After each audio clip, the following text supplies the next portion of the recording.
کیا آپ نے کبھی محسوس کیا ہے کہ آپ کا بچہ چھوٹی سی بات پر ٹوٹ سا جاتا ہے، تھوڑی سی بات پر رو پڑتا ہے، گھبرا جاتا ہے اور دل کے کسی کونے میں ایک سوال آ جاتا ہے، کہیں اس کی وجہ میں تو نہیں؟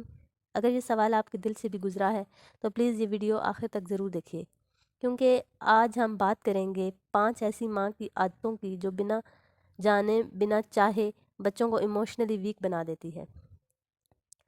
یہ ویڈیو کسی ماں کو بلیم کرنے کے لیے نہیں ہے، بلکہ ہر اس ماں کے لیے ہے جو دل سے اپنے بچے کے لیے بہتر کرنا چاہتی ہے۔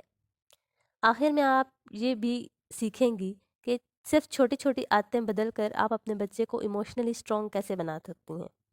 تو بسم اللہ الرحمن الرحیم، السلام علیکم میری بہنیں، امید ہے آپ سب خیریت سے ہوں گی۔ الحمدللہ میں بھی خیریت سے ہوں۔ تو چلیں ولاگ سٹارٹ کرتے ہیں۔ تو سب سے پہلی بات جو ہے وہ ہے ہر مشکل میں فوراً بچے کو بچا لینا۔ جب بھی بچہ اسٹرگل کرتا ہے ہم فوراً جو ہے نا انٹروین کر لیتے ہیں۔ میں ٹیچر سے بات کر لیتی ہوں کہ بچہ ایسے ہوتا ہے نا کہ آ کے کہتا ہے کہ کوئی ایسی بات ہو گئی ہے کہ اپنی کوئی مسئلہ بتاتا ہے تو ہم اسے کہتے ہیں میں خود بات کر لوں گی ٹیچر سے، میں خود آپ کے دوست سے بات کر لوں گی، آپ کے دوست نے آپ کو کچھ کہا ہے تو یہ تم سے نہیں ہو پائے گا۔ یا بچہ جو ہے کوئی بھی کام کرنے لگتا ہے، جیسے کہ ہم ساکس پہننے لگتا ہے تو ہم اسے کہتے ہیں تم سے نہیں پہننے ہوں گی، میں خود کر دیتی ہوں، تم چھوڑ دو۔ تو اس طرح کئی ایسی چھوٹی چھوٹی باتیں ہیں، چھوٹے چھوٹے کام ہیں جو ہم ہر کام میں اس کو پیچھے کر کے ہم خود آگے اس کا کر دیتے ہیں، اس کا مسئلہ حل کر دیتے ہیں۔ یہ محبت لگتی ہے، لیکن بچے کے دماغ میں نا ایک سائلنٹ میسج جاتا ہے میں خود ہینڈل نہیں کر سکتا، لیکن وہ اسے لگتا ہے کہ میں تو کچھ نہیں کر سکتا، جو کرنا ہے ماں باپ نے ہی کرنا ہے۔ تو اس سے اچھا آپ ایسے کریں، اس کو بچے کو آبزرو کریں، اس سے سارا اس کا مسئلہ سمجھیں اور اس کے بعد اس کو بتائیں کہ بیٹا آپ اس طرح کریں، اس مسئلے کا حل یہ ہے، میں یہی ہوں، آپ خود ٹرائی کرو۔ تو آپ ہر کام بھی کوئی کرنے لگے تو آپ اس کو تھوڑا سا ٹائم لگائے گا، وہ ہر کام ظاہر ہے جو بھی کام کرنا لگے تو پہلے سیکھنے سے پہلے تو انسان پہلے مشکل ہوتی ہے، آہستہ آہستہ بچہ سیکھ جاتا ہے، بڑا بھی سیکھ جاتا ہے۔ اس طرح اس کو ٹرائی کرنے دیں، انشاءاللہ خود ہی وہ سارے کام سیکھ لے گا۔ تو اس کو مت کہیں کہ تم چھوڑ دو میں خود کر دیتی ہوں۔ تو دوسری جو ہے بات کہ بچے کی فیلنگز کو چھوٹا سمجھ لینا، گر جاتا ہے تو ہم اسے یہ کہتے ہیں کہ تم اسٹرانگ بنو، اتنی سی بات پہ رو رہے ہو، یہ کیا ڈرامہ ہے؟ تو ہم سوچتے ہیں کہ ہم بچے کو اسٹرانگ بنا رہے ہیں، لیکن اصل میں ہم اسے سکھا رہے ہوتے ہیں میری فیلنگز امپورٹنٹ نہیں ہیں۔ تو مجھے لگ رہا ہے تم اپسیٹ ہو، اس کو آرام سے اس کو ڈیل کریں، اسے بولیں کہ مجھے لگ رہا ہے بیٹا کہ آپ اپسیٹ ہو، رونا ٹھیک ہے، ہم بات کر سکتے ہیں۔ مطلب رونا، وہ ظاہر ہے رو رہا ہے، پریشان ہے، تو اس سے اس کی بات سنیں، سمجھیں، اس سے جب آپ بات اس سے کریں گی، اس کے مسئلے کو سمجھیں گی تو بچہ بھی خوش ہوگا اور پرسکون ہو جائے گا کہ ماں جو ہے وہ میری ہر مسئلے کو سمجھ رہی ہے، میری ہر بات کو سن رہی ہے، تو وہ پرسکون ہو جائے گا۔ اسی طرح تیسری عادت جو ہے وہ ہے کہ ہر چیز پر روک ٹوک کرنا، اوور پروٹیکشن کرنا۔ دیکھیں کئی دفعہ ایسا ہوتا ہے نا کہ ہم ہر چیز پر بچے کو روک ٹوک کر رہے ہوتے ہیں، یہ نہیں کرنا، تم نے ادھر نہیں جانا، ادھر نہیں جانا، تم باہر نہیں کھیل سکتے، تم گر جاؤ گے، تم سے یہ کام نہیں ہوگا۔ اس طرح ہم ہر فیصلہ اس بچوں کو مطلب وہ کھیلنے سے بھی نہیں اس کو روک دیتے ہیں، تو اس طرح اس کی مینٹلی اور فزیکلی اس کی اچھی جو ہے نا وہ نشو و نما نہیں ہو پائے گی۔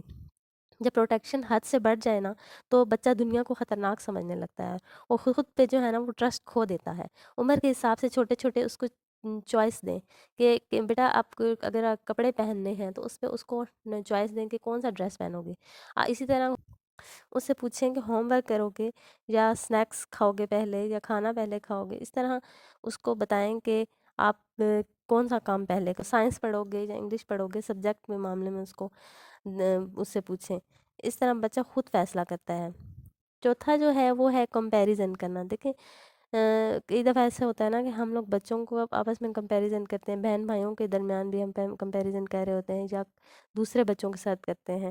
جیسے کہتے ہیں، اکثر جملہ کہا جاتا ہے، دیکھو تمہارا کزن کتنا کانفیڈنٹ ہے، کتنی اچھی سی بات کر لیتا ہے، آپ کو تو اس طرح آتے ہی نہیں ہیں، آپ دوسرا پڑھائی میں وہ کتنا اچھا ہے، پر تم جو ہے نالائق ہو۔ بچہ اسے موٹیویشن نہیں سمجھتا، بچہ صرف یہ سنتا ہے کہ میں انف نہیں ہوں۔ کمپیریزن کی بجائے اپریسیشن، کوشش اچھی تھی، اس طرح اس سے اس کی جو وہ کوشش کر رہا ہے اس پہ اس کی تعریف کریں کہ تم نے اچھی کوشش کی ہے، یا تم نے کوئی کام کیا ہے، کوئی کام کرے تو اس کی تعریف کریں کہ تم نے اچھا کام کیا ہے۔ جب پیپر ہوتے ہیں اور بچہ رزلٹ لے کر آتا ہے تو بچے کو بولیں کہ تم نے اچھی کوشش کی ہے، تمہارے اچھے نمبر ہیں، لیکن مزید اچھے نمبر لینے کی کوشش کرو۔ اس کو مت کہیں کہ تم نے اچھے نمبر نہیں لیے، تمہاری کوئی تو اتنا مطلب وہ اس نے اگر کوشش کی بھی ہے تو آپ اس کو پریشان کر رہے ہوتے ہیں اور وہ لگتا ہے اسے کہ مجھ سے نہیں ہو سکتا، میں کچھ نہیں کر سکتا۔ اسی طرح آپ بچے کو اچھے بیہیویئر پر اس کے اپریشیٹ کریں۔ مطلب بچہ یہ سیکھ لیتا ہے کہ مجھے پیار تبھی ملے گا جب میں پرفیکٹ ہوں گا، تو آپ اسے اگر وہ غلطی کر بھی دے تو اس کو بولیں کہ بیٹا میں تم سے پیار ہمیشہ کروں گی، لیکن بیہیویئر جو ہے نا وہ آپ کا ٹھیک نہیں تھا۔ یہ جملہ بچے کو ایموشنلی سیف بناتا ہے۔ اب ذرا رکیے، سوچئے ان 5 عادتوں میں سے کون سی عادت آپ ان نونلی کر رہی تھیں۔ آج صرف ایک چیز ٹرائی کیجئے، جب بچہ اپسیٹ ہو تو سلوشن دینے سے پہلے بس یہ کہیں مجھے سمجھ آ رہا ہے تم کیسا فیل کر رہے ہو۔ تو بچے کے مسئلے کو سمجھیں اور اس کے بعد اس کے مسئلے کا حل نکالیں۔ اگر آپ یہ ویڈیو سن رہی ہیں تو یقین مانیے آپ پہلے ہی ایک کیئرنگ ماں ہیں۔ پرفیکٹ ماں کوئی نہیں ہوتی، لیکن باخبر ماں ایموشنلی اسٹرانگ بچے بناتی ہے۔ اگر آپ اپنے بچے کے ساتھ گرو کرنا چاہتی ہیں تو چینل کو سبسکرائب ضرور کریں اور ویڈیو کو لائک کریں اور کمنٹ میں لکھیں ڈوئنگ مائی بیسٹ۔ اگلی ویڈیو تک کے لیے اللہ حافظ۔